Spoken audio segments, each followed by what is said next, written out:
सोची सोची पापा के दिल धड़केला, भीतर से कुछ कुछ होला हो। सोची सोची पापा के दिल धड़केला, भीतर से कुछ कुछ होला हो।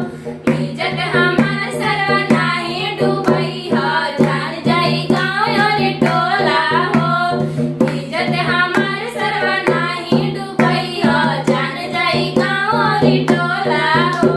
देखने तो लागे बड़ा मोटू ए सखी, देखने तो लागे बड़ा मोटू ए सखी। भैया के सरवा पगले टूए सखी, भैया